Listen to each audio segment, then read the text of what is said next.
Bapak Ibu yang saya hormati, ketika mau mempelajari akad-akad yang terkait perusahaan pembiayaan, nah saya harapkan para hadirin pertama merujuk kepada peraturan perundang-undangan ya. Nah ini ada POJK nomor 10 tahun 2019 tentang penyelenggaraan usaha pembiayaan syariah dan unit usaha syariah perusahaan pembiayaan, jadi nama lain dari multi finance, itu adalah perusahaan pembiayaan. Nah ini POJK nomor 10 menjelaskan apa saja model bisnis yang boleh dilakukan oleh multi finance dan akad-akad apa saja yang boleh jadi bisa digunakan. Nah ini, tapi rinciannya bagaimana masing-masing akad itu tidak kita temukan di sini. Rinciannya ada di keputusan Ketua Bapepam LK nomor 4 tahun 2007 tentang akad-akad yang digunakan dalam kegiatan perusahaan pembiayaan berdasarkan prinsip syariah. Dan perlu saya jelaskan bahwa akad-akad yang diatur dalam keputusan Ketua Bapepam LK ini merujuknya, sumbernya adalah dari Fatwa Dewan Syariah Nasional Majelis Ulama Indonesia.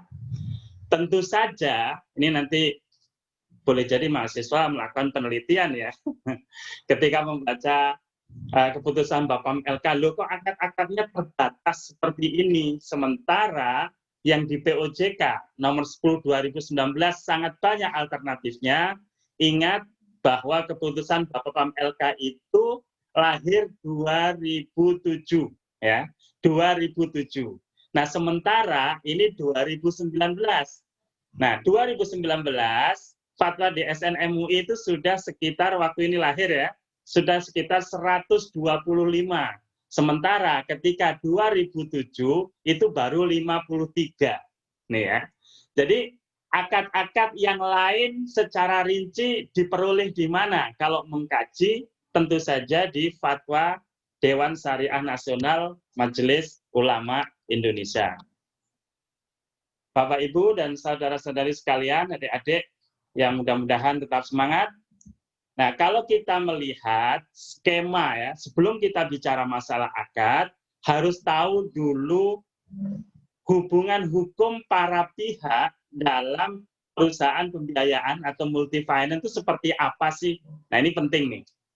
Nah, kalau di konvensional, yang konvensional itu hubungan hukumnya adalah hubungan hukum pemberi kredit. Jadi konsumen mengajukan kredit, dikasih utang uang yang biasanya ditentukan bunganya sekian. Adapun objek, misalnya motor atau mobil atau barang-barang lain yang ditawarkan, itu yang membeli konsumen ke dealernya. Nah, jadi perusahaan pembiayaan konvensional tidak pernah membeli barang, hanya memberi utang ke konsumen untuk memberi barang. Nah, ini nanti bedanya yang syariah. Nah, kalau hanya memberi kredit, kemudian ada bunganya, isu utama adalah bunga ini. Makanya tadi Mas Rajaman menyampaikan nih, di Adira, untuk menghindari bunga itu, maka akadnya bukan akad kredit, ngasih kord, ngasih utang, ya. Kemudian ditentukan bunganya sekian, bukan. Akadnya adalah jual beli. Dan Adira membeli dulu, ya kan? Membeli dulu mobilnya, motornya, furniture atau jasa umroh dibeli dulu. Baru kemudian dijual ke nasabah dengan margin keuntungan yang transparan. Ingat, sekilas, ini ingat nih, biasanya orang bilang begini nih Mas Tisna maupun Pak Rajaman, sama aja, sama aja untungnya segitu. Nah ini yang gawat nih, kalau sama aja kelihatan nggak ngerti. Deh. Jelas beda. Kalau konven menggunakan akad pot, ngasih utang, ngasih duit, ya. Kalau ini jual beli. Bahwa untungnya boleh jadi sama, ya. Objeknya boleh jadi sama, tidak masalah, tapi yang satunya halal, satunya haram. Nah, saya sering nyontohkan ya, orang zina ya, mitra zinanya sama tuh, dan orang nikah, mitra nikahnya juga sama, sasaran sama, tapi ketika akad nikah tentu beda dengan zina. Kalau nikah dapat pahala, ya pahalanya berlipat-lipat. Kalau zina mendapat dosa, meskipun sasaran sama. Nah, jadi akad dalam syariah itu jangan hanya dilihat dari sisi outputnya. Oh, sama aja adira itu hanya namanya saja. Loh, bukan namanya saja. Zina sama nikah itu namanya beda, ya, efeknya beda, meskipun boleh jadi outputnya sama. Banyak kan orang sama level nggak nikah nih, kemudian punya anak, anaknya didaftarkan ke catatan sipil. Kalau di luar negeri kan bisa. Dengan orang nikah sama aja dari sisi output. Nah, tapi syariat tidak melihat semata-mata output, proses itu penting. Nah, ini yang teman-teman ketika berbicara tentang akad syariah, jangan berpikiran bahwa akad syariah itu akal-akalan. Ini persis nanti pertanyaan Yahudi. Ketika Allah Subhanahu wa taala menurunkan ayat Al-Qur'an, wa ahallallahu al-bai'a wa harramar riba, itu ya. Bahwa Allah menghalalkan jual beli dan mengharamkan riba. Ayat ini asbabun nuzulnya Yahudi itu bilang, Nabi Muhammad ngelarang riba tapi bolehin jual beli. Padahal sama-sama juga itu dari keuntungan, ya kan? Nah, kemudian Allah tegaskan, oh tidak, beda. Jual beli dan riba itu beda. Allah tegaskan. Nah, pertanyaan-pertanyaan Yahudi seperti ini masih sering muncul di kalangan bukan Yahudi, umat Islam nih, Mas Tisna. Jadi umat Islam bilang sama aja produk syariah. Nah, itulah pentingnya kita belajar. Kalau kita nggak ngelmu, ya nggak tahu. Oke, itu ya. Dari perbedaan mendasarnya sehingga perlu akad-akad syariah. Nah, kemudian nanti selain multi-finance ini berhubungan dengan konsumen, multi-finance juga berhubungan dengan pihak lain dalam rangka memperoleh pendanaan. Jadi pembiayaan yang disalurkan ke konsumen itu sumbernya dari mana? Banyak, bisa jadi dari modal perusahaan. Kalau modalnya nggak cukup, bisa dari bank syariah, ya, bisa dari pemerintah, bisa dari pinjaman subordinasi, misalnya ada apa namanya perusahaan induk gitu ya, yang memberikan plot. Misalnya nanti Adira udah fully syariah gitu ya. Nah, cuman kan punya bapak namanya Adira ya. Nah, kemudian bapaknya ini naruh uang sekian triliun dengan akad plot. Nah, ini nanti subordinasi, akadnya KOT. Bisa menerbitkan sukuk. Sukuk macam-macam tuh akadnya ya.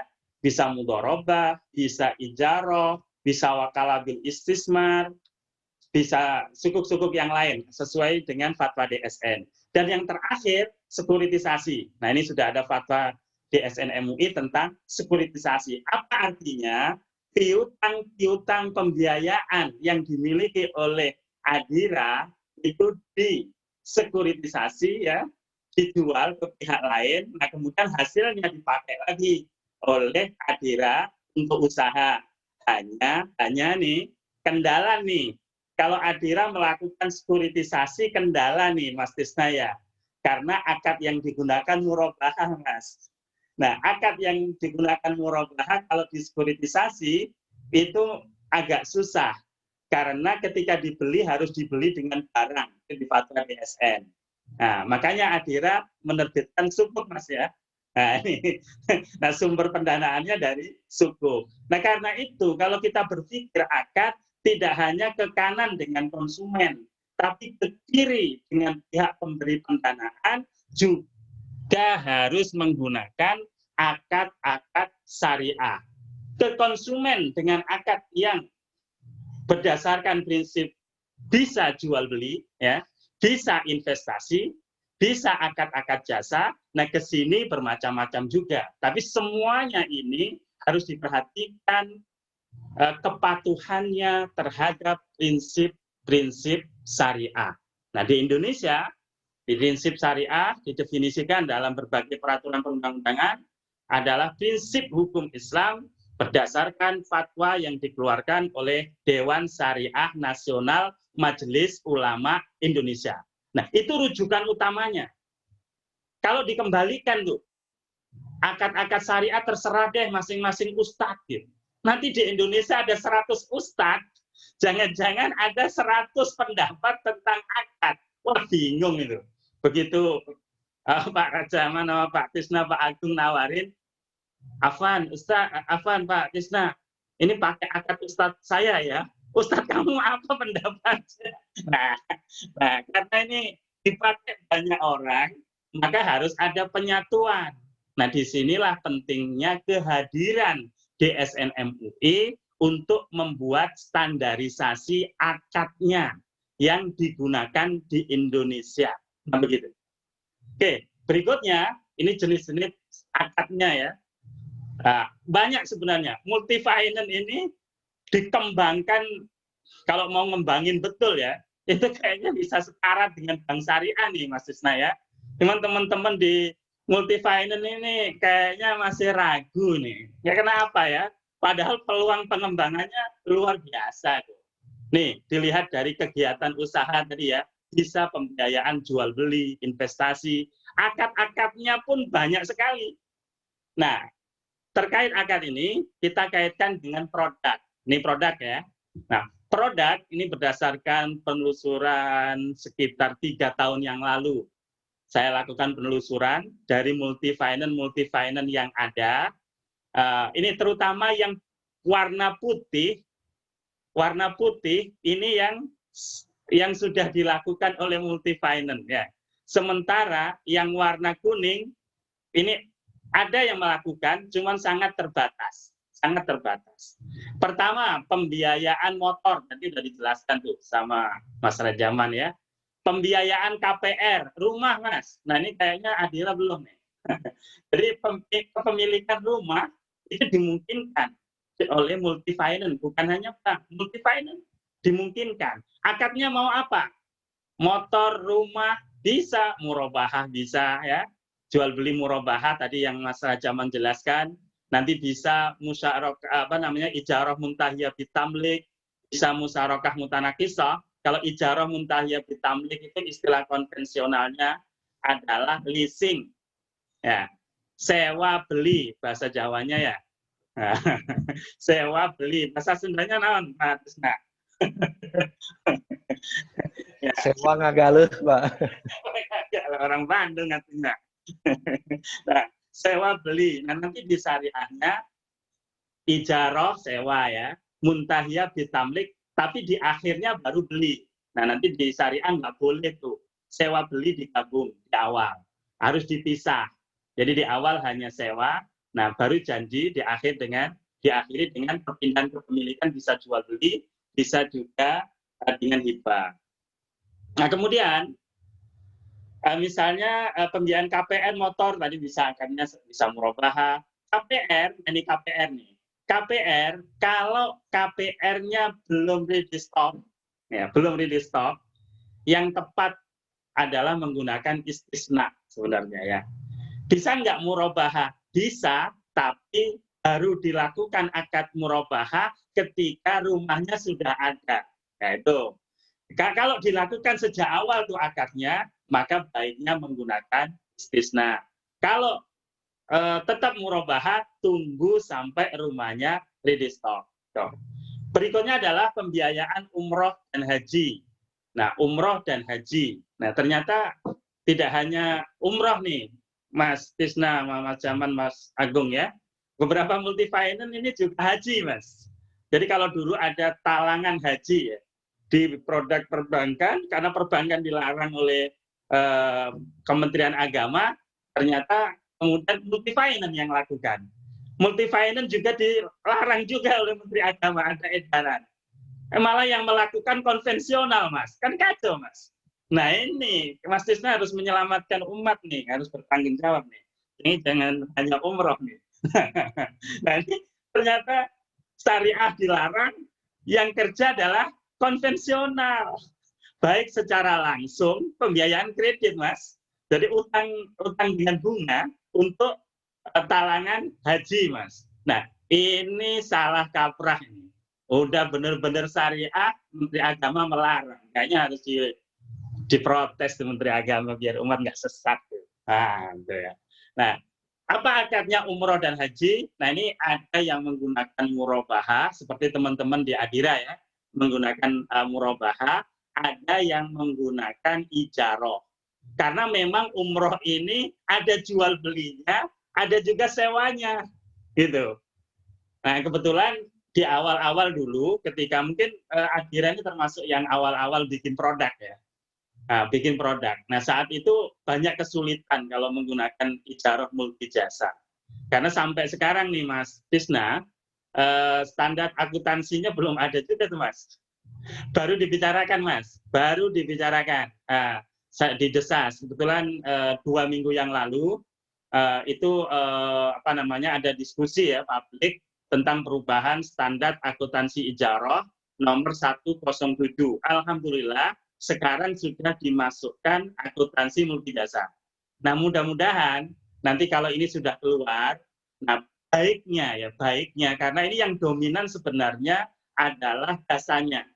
Tapi karena masih kesulitan, bisa nggak merubah? Dimungkinkan karena di situ ada barangnya juga, ada barangnya tidak hanya jasa. Nah itu oke. Kemudian pembiayaan multi jasa lainnya, pendidikan, kesehatan, ini juga bisa dilakukan multi finance dengan cara apa? Nah, umumnya saat ini adalah menggunakan akad ijarah multi jasa. Nah, mudah-mudahan nih kalau udah spin off nih semuanya bisa dilakukan oleh Adira nih, luar biasa nih. Nah, kemudian pembiayaan alat-alat elektronik tadi udah disebutin tuh Mas, di zaman banyak banget ya alat-alat elektronik juga bisa. Pokoknya komplit ya. Tinggal nanti pendidikan juga Mas, zaman ya Pak Tisna, pendidikan untuk mahasiswa kali ya memang kecil-kecil Mas, tapi nggak apa-apa kan nolong mahasiswa, jangan hanya yang gede-gede. Kemudian pembiayaan barang, modal, pembiayaan investasi, nah ini juga sudah banyak dilakukan ya, investasi, barang modal, juga multi finance sudah banyak melakukan. Ada juga pembiayaan pola refinancing. Nah ini Mas Tisna, Mas Agung, dan Mas Rajaman, multi finance saat ini yang melakukan refinancing itu hanya 2 yang dibolehkan OJK. Setelah itu banyak yang mau mengajukan, tidak boleh Mas sama OJK. Nah, jadi hanya 2 yang dibolehkan. Nah, mudah-mudahan setelah keluarnya POJK baru 2019, ya POJK membuka lagi. Karena ini diperlukan juga beberapa orang yang mempunyai, misalnya nih, udah memiliki pembiayaan di Adira ya, berupa mobil, udah lunas Mas. Nah, maka mobilnya direfinancingkan lagi ke Adira. Dan kebetulan ketika menerima pembiayaan pertama lancar, kan tenang-tenang aja nih, aman ya. Nah itu juga menjadi pertimbangan. Biasanya multi finance yang menggunakan pembiayaan refinancing ini diberikan untuk nasabah-nasabah yang loyal. Begitu, nasabah. Kemudian pembiayaan pengalian utang, pembiayaan anjak piutang factoring, kartu kredit ini nyaris masih jarang. Anjak piutang dulu pernah ketika saya jadi DPR di salah satu multi finance menggunakan factoring ini. Jadi beberapa pengusaha yang mengerjakan jalan tol tuh karena nggak mendapatkan pembayaran langsung dari negara, nah sehingga invoice-nya itu dikirim ke multi finance syariah, invoice-nya. Maka diberikanlah pembiayaan anjak piutang. Menggunakan akad apa nanti kalau anjak piutang? Anjak piutang adalah wakalah bil ujroh. Nah itu. Untuk apa? Untuk penagihan. Nah nanti multi finance-nya boleh memberikan code. Jadi code-nya sifatnya aksesoris. Yang utama adalah penagihannya. Nah itu untuk memperoleh fee dari situ. Nah jadi produknya banyak, akadnya yang disediakan juga insya Allah sangat banyak, sangat bervariasi. Jadi kalau ada kritik ya bahwa lembaga keuangan syariah itu miskin inovasi, produk maupun akad, itu tidak benar. Persoalannya adalah regulator membolehkan atau tidak, kadang gitu Mas Tisna.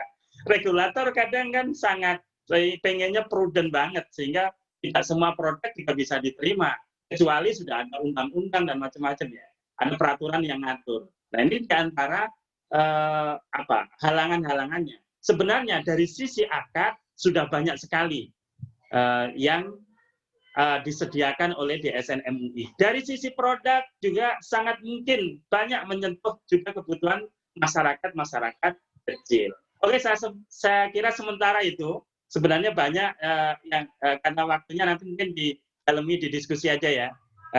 Ini persoalan-persoalan nih Mas. Kalau dibahas ini bisa 2 semester nih. Atau minimal kalau mau cepat 1 jam. Saya lihat beberapa pertanyaan di chat itu ada yang menyoal persoalan ini. Nah, saya sedikit aja nih. Nah, saat ini nih, Mas Tisna ya, banyak orang menyoal masalah denda, Mas. Ya, denda. Ingat, denda itu katanya nggak sesuai syariah. Denda, fatwa DSN membolehkan denda, tapi dengan catatan denda itu untuk dana sosial, bukan menjadi pendapatan perusahaan. Bahwa ada ulama yang nggak membolehkan, betul, itu terjadi perbedaan pendapat. Ada ulama yang membolehkan, ada ulama yang nggak membolehkan. Nah, fatwa DSN memilih pendapat ulama yang membolehkan dengan pertimbangan kalau tanpa denda ini, dengan denda aja masih banyak yang ngemplang, Mas Isna ya, banyak yang nggak bayar. Gimana nggak ada denda? Itu realitanya. Dan itu pun denda hanya boleh dikenakan orang-orang yang memang tidak punya etikat baik.